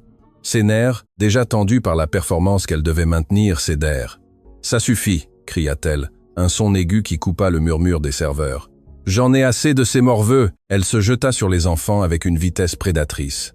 Elle attrapa Théo par le bras avec tant de force que l'enfant lâcha un cri de douleur. Et de l'autre main, elle poussa Léo. « Mademoiselle Lennon !» Manon apparut de la cuisine, les mains encore mouillées d'avoir fait la vaisselle. L'instinct la fit courir vers les enfants, s'interposant entre la fureur de Charlotte et les petits corps tremblants. « Ce ne sont que des bébés, ils ont peur. »« Je me fiche qu'ils aient peur !» hurla Charlotte, les yeux injectés de sang, le maquillage parfait se fissurant sous la grimace de haine. « Ils vont ruiner ma soirée. Ils vont pleurer quand les partenaires arriveront. Et j'ai besoin de silence, un silence absolu. » Sans lâcher l'enfant, Charlotte traîna les jumeaux vers le couloir latéral, où se trouvait l'ancienne cave à vin, une petite pièce sombre et surtout insonorisée. « Non, s'il vous plaît », supplia Manon en attrapant le bras de Charlotte. « Ne les enfermez pas là, dedans, ils paniquent dans le noir. S'il vous plaît, mademoiselle, je les emmènerai dans ma chambre. Ils ne feront pas de bruit, je vous le promets. » Dans ta chambre, Charlotte s'arrêta à la porte de la cave, ouvrit la lourde porte en bois et poussa les enfants à l'intérieur. Les jumeaux tombèrent au sol, pleurant inconsolablement, tendant leurs petits bras vers la lumière. « Tu n'as pas de chambre, servante. Tu es une ordure et eux apprendront à se taire. » Charlotte tenta de fermer la porte, mais Manon, poussée par une force qu'elle ignorait, mit son pied et son épaule, bloquant la fermeture. « Je ne le permettrai pas, » ria Manon les larmes aux yeux, mais la mâchoire ferme. « C'est de la cruauté. Je vais le dire à monsieur Antoine. » La mention d'Antoine fut le déclencheur final. Charlotte lâcha la porte, recula d'un pas, et la main ouverte et pleine de bagues lourdes, gifla Manon d'une violence brutale. Le son de l'impact résonna sec et terrible. Manon tomba au sol, étourdie, sentant le goût métallique du sang dans sa bouche. Sa joue s'enfla instantanément, marquée par l'or des bijoux. « Si tu ouvres la bouche !» siffla Charlotte, se penchant sur elle et l'attrapant par les cheveux, la forçant à la regarder dans les yeux. « Si tu oses déranger Antoine ou sortir de la cuisine ce soir, je jurerai que c'est toi qui as frappé les enfants. Je dirai que je t'ai trouvé en train de les maltraiter. J'ai le pouvoir, Manon. J'ai l'argent et tu n'es personne. Qui crois-tu qu'on croira? Un aveugle incapable ou la future propriétaire de tout ça ?» Manon céda, vaincue par le poids de la menace. Elle savait que Charlotte était capable de cela et plus encore. Si on l'accusait de maltraitance infantile, elle ne reverrait plus jamais les enfants et finirait en prison. Charlotte sourit, satisfaite de voir la peur dans les yeux de l'employé. Elle se leva, lissa sa robe de soie vert émeraude et ferma la porte de la cave d'un coup sec. Les pleurs des enfants s'étouffèrent instantanément, réduits au silence par l'isolation acoustique. Elle tourna la clé 2 fois et la glissa dans son décolleté. « Maintenant, lève-toi, nettoie ce sang dégoûtant et va à la cuisine. Je veux des canapés chauds dans 10 minutes, et pas un mot. » Charlotte se retourna et marcha vers le salon principal, transformant son visage de monstre en masque d'hôtesse parfaite en quelques secondes. À l'étage, dans son bureau, Antoine de Montaigne était debout devant l'écran de son portable. Il avait tout vu à travers la caméra de sécurité cachée dans le couloir. Ses mains agrippaient le bord du bureau en acajou avec tant de force que le bois craqua. Chaque fibre de son être lui criait de descendre, de briser la porte, de tuer cette femme de ses propres mains. Voir ses enfants être jetés dans l'obscurité et Manon être frappée pour les défendre lui causait une douleur physique plus aiguë que l'accident de voiture. « Je vais te détruire, Charlotte », murmura-t-il d'une voix qui semblait venir d'outre-tombe. « Je vais te détruire devant tous ceux que tu essaies d'impressionner. » Mais il ne pouvait pas descendre tout de suite. S'il descendait maintenant, ce serait un scandale domestique. Charlotte inventerait une excuse. Elle dirait que les enfants étaient punis, que Manon l'avait attaqué la première. Il fallait que l'humiliation soit publique. Il fallait que les investisseurs voient qui elle était vraiment. Il devait tenir bon un peu plus longtemps. Juste 1 heure de plus. Antoine respira profondément, ravalant la bile, enfila sa veste de smoking, ajusta ses lunettes sombres et prit sa canne. Il composa un numéro sur son téléphone. « Sécurité », répondit une voix grave à l'autre bout. « Écoutez attentivement », dit Antoine. « Je veux que vous prépariez le fichier vidéo des caméras 4 et 7 des 15 dernières minutes. Connectez-le au système de projection du salon principal. Quand je donnerai le signal, je veux que tout le monde voie ce qui se passe dans cette maison. Compris, monsieur de Montaigne ?» Antoine raccrocha, se regarda dans le miroir. Il ne voyait plus un homme aveugle. Il voyait un bourreau prêt à dicter sa sentence. « Tenez bon, mes enfants. Tiens bon, Manon. Papa arrive. » Le gala avait commencé. Le salon principal de l'hôtel particulier resplendissait sous la lumière des lustres de cristal. 50 des personnes les plus influentes de France buvaient du champagne grand cru et conversaient à voix basse, admirant la collection d'art et la supposée force de la famille de Montaigne. Charlotte était le centre de gravité de la fête. Elle se déplaçait parmi les invités avec une élégance étudiée, riant au moment précis, touchant doucement les bras des banquiers, projetant l'image de l'épouse parfaite et de l'entrepreneuse capable. Elle tenait Antoine par le bras, le guidant comme une précieuse mais défectueuse mascotte. « Monsieur de la Roche, quelle joie de vous voir !»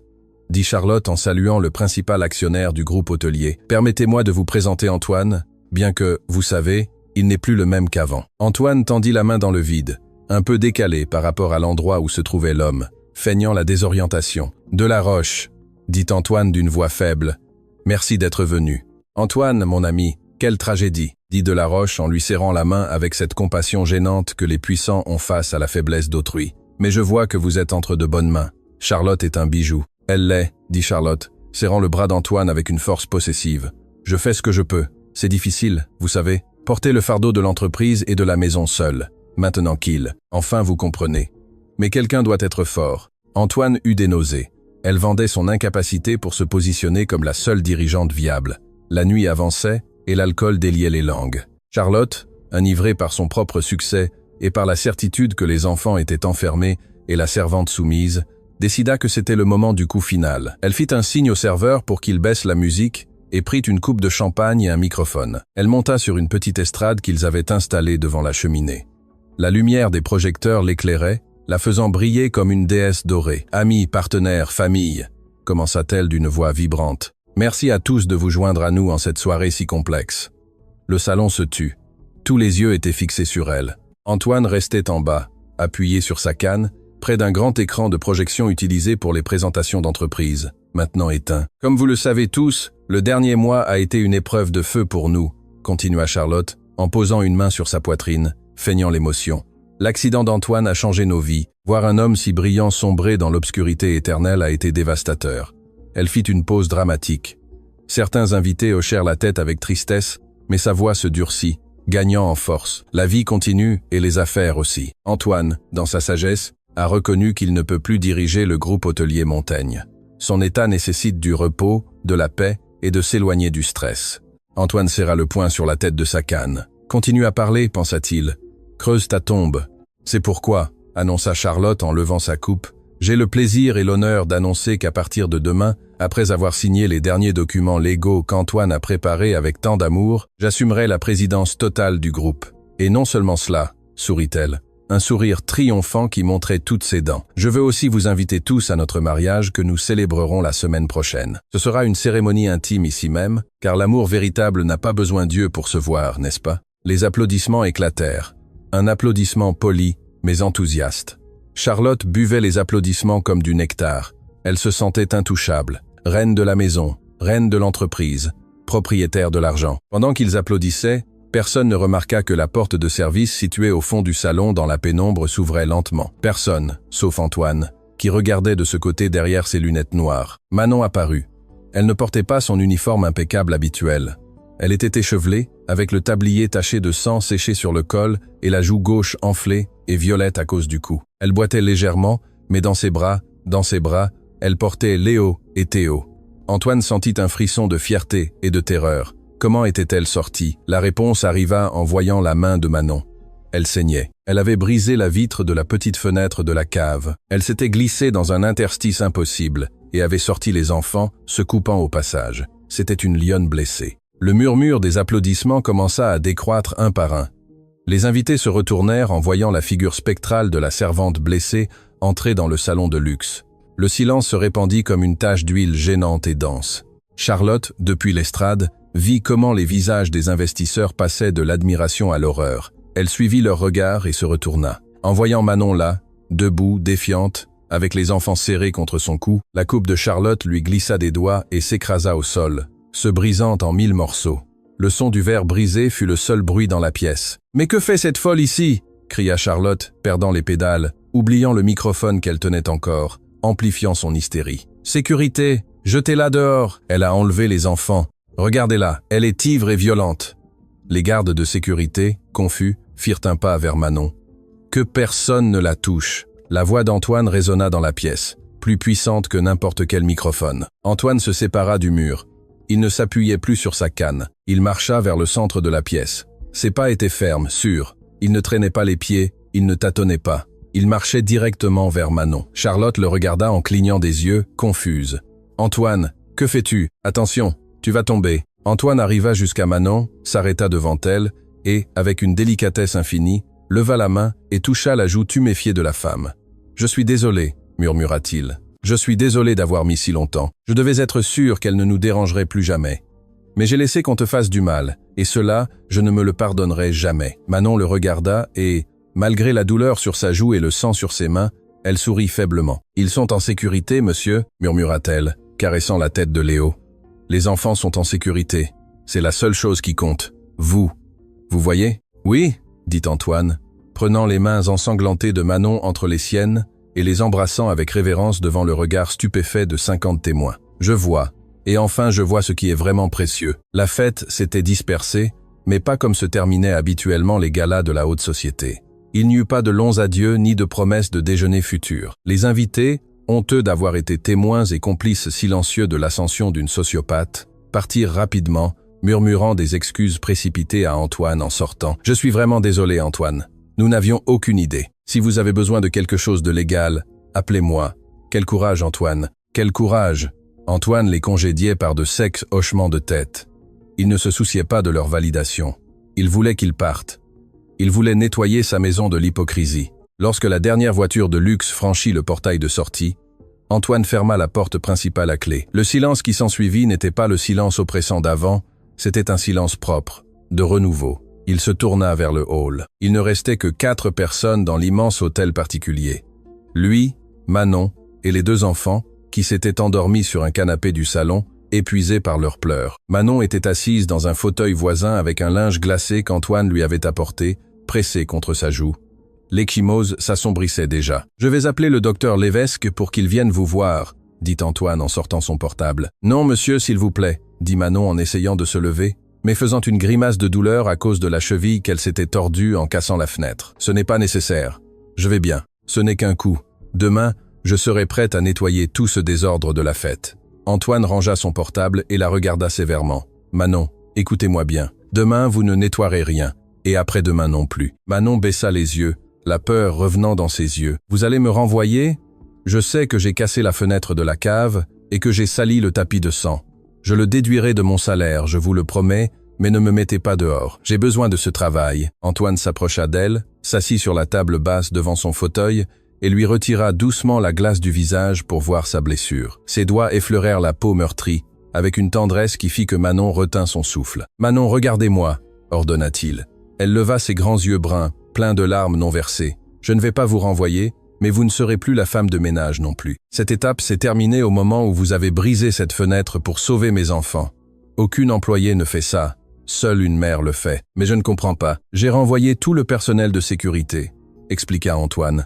Ils étaient sur la paix, ils voyaient ce que Charlotte faisait et se taisaient. Vous étiez la seule qui n'avait rien et qui a tout risqué. Demain, une entreprise de nettoyage externe viendra pour ramasser tout ça. Vous avez un arrêt maladie à durée indéterminée avec salaire complet, bien sûr, et une prime. Antoine sortit un chèque qu'il avait déjà préparé dans sa poche intérieure. Il le posa dans les mains de Manon. Elle regarda le chiffre et ses yeux s'écarquillèrent. C'était 50 000 €, plus que ce qu'elle gagnerait en 3 ans. « Monsieur, je ne peux pas accepter ça. C'est trop. C'est le prix de la montre. Ce n'est pas le prix de la montre, c'est le prix de la loyauté. C'est pour que vous fassiez venir votre mère du village, pour que vous lui payiez les meilleurs médecins, pour que vous répariez votre maison. C'est à vous. Vous l'avez gagné avec votre sang. » Manon éclata en sanglots, cette fois des pleurs de soulagement profond, de libération. Antoine, brisant la dernière barrière qui restait entre patron et employé, se pencha et l'embrassa. Il sentit comment son corps se détendait contre sa poitrine, comment ses mains s'accrochaient à sa veste. Elle sentait la fumée et le sang. Mais pour Antoine, c'était le meilleur parfum du monde. « Merci, merci » sanglota-t-elle. « Merci à toi, Manon. Tu m'as rendu la vue bien avant que je n'enlève mes lunettes. » Ils restèrent ainsi quelques minutes pendant que la maison respirait calmement. Puis Antoine se sépara doucement. « Maintenant, nous allons soigner ses mains. Vous avez des éclats de verre incrustés. » Il alla à la salle de bain et apporta la trousse de premier secours. Avec une patience infinie, utilisant une pince à épiler et du désinfectant, Antoine soigna chaque coupure sur les mains de Manon. Elle sifflait de douleur parfois, mais ne retirait pas ses mains. Il y avait une intimité sacrée dans l'acte. Lui, le millionnaire intouchable, nettoyant les blessures de la femme qui récurait ses sols. « Savez-vous, » dit Antoine en lui bandant la main droite, « pendant que j'étais aveugle, j'ai entendu beaucoup de choses. J'ai entendu comment vous chantiez aux enfants pour les endormir. J'ai entendu comment vous me lisiez Gabriel Garcia Marquez. J'ai entendu votre cœur battre quand vous étiez prêt. » Manon rougit en baissant les yeux. « Je pensais que vous dormiez, monsieur. Je ne dormais jamais quand tu étais prêt. Tu me donnais la paix, et je veux que tu saches quelque chose. Yamzing, le mensonge de Charlotte concernant la grossesse. Vous n'avez pas à m'expliquer quoi que ce soit, monsieur. Si je le fais, je veux que tu saches que dans cette maison, il n'y a plus de secret. Charlotte était une erreur coûteuse. Mais toi, tu es la vérité. » Il finit de lui bander la main et la tint un instant de plus que nécessaire. « Repose-toi, Manon. Dors dans la chambre d'amis aujourd'hui. Le lit est plus moelleux. Demain sera le premier jour du reste de nos vies et j'ai l'impression que ce sera bien mieux que les précédents. » Manon hocha la tête, incapable d'articuler un mot. Elle se leva avec difficulté et marcha vers la chambre d'amis, se sentant comme Cendrillon après le bal, mais sans que le carrosse ne se transforme en citrouille. Cette fois, la magie était réelle. Antoine resta dans le salon, regardant ses enfants endormis.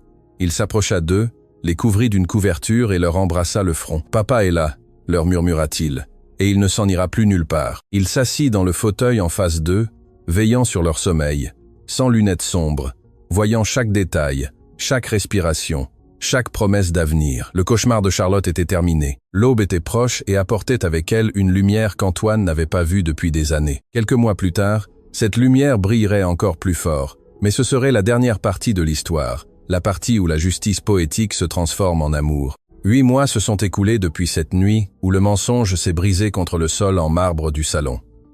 8 mois depuis que les lumières de la police ont emporté l'obscurité de l'hôtel particulier de Montaigne. L'hiver parisien a cédé la place à un printemps exubérant. Le jardin, autrefois négligé et triste, est maintenant une explosion de couleurs, rosier rouge, jasmin blanc et une herbe verte et dense qui invite à la fouler pieds nus. Au centre de la pelouse, une scène qui aurait semblé impossible prend vie. Antoine de Montaigne, le redoutable requin des affaires, est à 4 pattes sur le sol, les yeux bandés d'un foulard de soie. « Tu ne m'attraperas pas, papa !» crie Léo en courant en cercle autour de lui. « Par ici, » rit Théo. tirant doucement sur la chemise en lin de son père. « Je vous sens !» rugit Antoine, jouant au monstre, tendant les bras. « Je sens deux petits singes espiègles qui ne se sont pas lavés. » Antoine se jette vers la droite, attrapant Théo dans une étreinte d'ours, roulant avec lui sur l'herbe au milieu des éclats de rire. Il enlève le bandeau de ses yeux. Ses yeux noisettes brillent de la lumière du soleil, clairs, concentrés, absorbant chaque détail du visage de son fils. Il ne fait plus semblant de ne pas voir. Maintenant, il ne veut pas perdre une seule seconde de vision. Depuis la terrasse, à l'ombre d'une pergola en bois, Manon observe la scène. Elle porte toujours l'uniforme. C'est une habitude difficile à briser. Bien qu'Antoine lui ait dit 1000 fois que ce n'était pas nécessaire, elle se sent en sécurité dans ce tissu bleu. Cela lui rappelle qui elle est, d'où elle vient, et lui donne une excuse pour continuer à servir l'homme qu'elle aime sans franchir la ligne qu'elle a elle-même tracée dans son esprit par peur. « Monsieur », appelle Manon en s'approchant avec une carafe de limonade glacée. « Je vous ai apporté quelque chose de frais. » Antoine s'arrête. Théo toujours dans ses bras. Son sourire s'adoucit en la voyant, se transformant en quelque chose de plus profond, de plus intime. Il pose l'enfant au sol, qui court immédiatement chercher son frère. Antoine se lève, secouant les brins d'herbe de son pantalon. Il marche vers Manon d'un pas ferme. « Manon », dit-il, avec ce ton de reproche affectueux qu'il a commencé à utiliser dernièrement. « Je t'ai dit d'arrêter de m'appeler monsieur, et je t'ai dit d'arrêter de nous servir. Il y a 3 personnes embauchées pour ça dans la maison. »« Je sais, Antoine », dit-elle en essayant le prénom dans sa bouche. Il lui semble encore interdit, doux, mais j'aime le faire. J'aime prendre soin de vous. C'est ma façon de vous remercier pour tout ce que vous avez fait. Antoine soupire et prend la carafe de ses mains, la posant sur une table de jardin. Puis il prend les mains de Manon, ses mains qui n'ont plus de coupure, qui sont douces grâce aux crèmes qu'il lui achète, mais qui restent fortes. « Remercier ?» demande-t-il en la fixant. « Manon, ma mère est en bonne santé grâce à toi. Mes enfants rien grâce à toi. Moi, je respire grâce à toi. La balance de la gratitude penche en ta faveur, et je crois que je ne pourrai jamais l'équilibrer. Vous l'avez déjà fait, répond-elle en baissant les yeux, rougissante. Ma mère a le meilleur traitement à la clinique. Ma maison au village est rénovée. Je n'ai besoin de rien d'autre. Mais moi, oui, dit Antoine en faisant un pas de plus, brisant l'espace personnel. Moi, j'ai besoin de quelque chose de plus. Le silence entre eux est rempli par le chant des oiseaux et les rires lointains des jumeaux. Viens avec moi, dit-il, tirant doucement sa main. Où ça? Les enfants. Les enfants sont surveillés par la nouvelle nourrice. Marthe, elle est là sur le banc. Viens. Antoine la guide à l'intérieur de la maison. Ils n'entrent pas par la cuisine comme elle le faisait d'habitude. Ils entrent par la porte principale, la porte des propriétaires. Ils traversent le hall, où il n'y a plus aucune trace de la froideur de Charlotte. Maintenant, il y a des photos sur les murs, des photos des enfants, des photos de paysages, et une photo encadrée d'argent de Manon et Antoine, souriant le jour où la mère de Manon est sortie de l'hôpital. Ils montent les escaliers jusqu'à la chambre principale. Manon sent que son cœur va exploser. « Antoine, nous ne devrions pas, » murmure-t-elle. « Chut, fais-moi confiance. Tu te souviens ?» Ils entrent dans le dressing. Le côté qu'occupait autrefois Charlotte avec ses fourrures et ses robes extravagantes. Il est vide, ou l'était. Maintenant, il y a un seul vêtement accroché au centre, éclairé par la lumière zénitale. C'est une robe. Ce n'est pas une robe de gala prétentieuse, ni un vêtement de créateur fait pour frimer. C'est une robe en lin blanc, simple, élégante, avec des broderies de fleurs bleues sur l'ourlet. Une robe qui sent l'été, la liberté et la pureté. « Qu'est-ce que c'est ?» demande Manon. « C'est ta démission », dit Antoine, en se plaçant derrière elle, regardant son reflet dans le miroir à côté du sien. « C'est ta lettre de licenciement officielle. » Manon se retourne, effrayée. « Vous me renvoyez ?»« Oui, je renvoie la femme de ménage. » Antoine touche doucement le col de l'uniforme bleu de Manon. « Je renvoie la femme qui se cache derrière un tablier parce qu'elle croit qu'elle ne mérite pas plus. Je renvoie la servante qui se sent inférieure. » Antoine commence à déboutonner les boutons de l'uniforme de Manon. Elle ne l'arrête pas. Ses mains tremblent, mais pas de peur, mais d'une anticipation électrique. Parce que la femme qui vit dans cette maison, continue Antoine, sa voix baissant à un murmure rauque. La femme qui aime mes enfants comme une lionne. La femme qui m'a sauvé la vie. Cette femme ne porte pas d'uniforme. Cette femme est la maîtresse de cette maison. Si elle le veut, l'uniforme bleu tombe au sol, formant un cercle de tissu mort autour des pieds de Manon. Elle reste en sous-vêtements, simple, blanc, vulnérable et belle. Antoine ne la regarde pas avec luxure. Il la regarde avec une adoration qui la fait se sentir comme une reine. Mais là, dit-il en désignant la robe blanche, Manon met la robe. Elle lui va parfaitement, faite sur mesure. Elle se regarde dans le miroir, et pour la première fois depuis des années, elle ne voit pas la jeune fille pauvre qui récure les sols. Elle voit Manon, simplement Manon, rayonnante. Antoine s'approche et lui place une fleur blanche dans les cheveux, ramassant une mèche rebelle. « Charlotte a été condamnée hier », dit Antoine soudain. C'était la nouvelle qui manquait. 10 ans, fraude, maltraitance, tentative d'homicide. Le juge n'a eu aucune pitié grâce aux vidéos. Manon frémit en entendant le nom, mais Antoine l'enlace par la taille, l'ancrant au présent. « Elle n'existe plus, Manon. C'est un fantôme. Personne ne te fera plus jamais de mal. Personne ne te regardera plus jamais de haut. Je te le jure. » Manon se tourne dans ses bras, les larmes aux yeux. « Je n'ai pas de nom de famille. Je n'ai pas de titre. Je ne sais pas comment être une dame. Je ne veux pas d'une dame. » Antoine encadre son visage de ses mains. « Je veux Manon. Je veux la femme qui me lisait 100 ans de solitude. Je veux la femme qui a les mains chaudes et le cœur courageux. Les titres s'achètent. Manon, la classe est dans l'âme. Et tu as plus de classe que toutes les gens que je connais réunis. » Antoine met la main dans sa poche. Il ne sort pas une bague en diamant ostentatoire comme celle qu'il a donnée à Charlotte. Il sort une bague simple, une alliance en or avec une petite émeraude. La couleur de l'espoir, pas de l'argent. « Manon, veux-tu cesser de travailler pour moi et commencer à vivre avec moi? Veux-tu être la mère officielle de Léo et Théo? Veux-tu épouser cet aveugle idiot qui a mis trop de temps à voir la lumière ?» Manon regarde la bague, regarde Antoine puis regarde par la fenêtre vers le jardin où les enfants jouent en toute sécurité au soleil. « Oui », murmure-t-elle, puis elle le dit plus fort avec un rire qui lui vient du ventre. « Oui, oui, Antoine.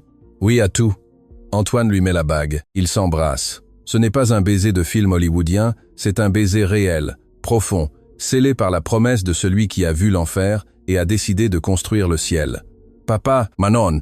Les cris des enfants interrompent le moment. Les jumeaux entrent en courant dans la pièce, les genoux tachés d'herbe. Ils s'arrêtent net en voyant Manon. « Manon !» dit Léo les yeux écarquillés. « Tu ressembles à une princesse. »« Non, idiot !» le corrige Théo en lui donnant un coup de coude. « Elle ressemble à maman. » Le mot flotte dans l'air. Magique. Définitif. Manon porte la main à sa bouche, retenant un sanglot de bonheur. Elle s'agenouille et ouvre les bras. Les deux enfants courent vers elle et se fondent dans une étreinte blanche et chaleureuse. Antoine se joint à l'étreinte, les enveloppant tous les trois. « Oui, Théo », dit Antoine en embrassant la tête de Manon. « C'est maman. » La caméra s'éloigne lentement, sortant par la fenêtre, parcourant le jardin en fleurs, s'élevant au-dessus de l'hôtel particulier, qui n'est plus une cage dorée, mais un foyer. Le soleil est à son zénith et il n'y a pas une seule ombre en vue.